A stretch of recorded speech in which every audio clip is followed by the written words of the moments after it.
Hello mga viewers ko dyan. Ako nga pala si Tuspo. Hampas lupa lang ako pero marami akong pangarap sa buhay. Isa nga pala sa pangarap ko ako.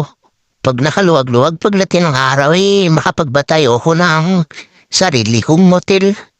Para kung sakali pagdala ko ng babae, wala na akong bayad sa kwarto. At sana pagdating din ng araw makapagpatayo ako ng kahit maliit lang na bar. Mga siguro mga 200 plus na katao ang kasya. Para siyempre pag magdala ako ng chicks, libre na ako sa alak. Kasi ako yung boss. At siyempre samahan din natin ang sipag para matupad natin yung mga pangarap natin sa buhay. So ayun lang. Babush!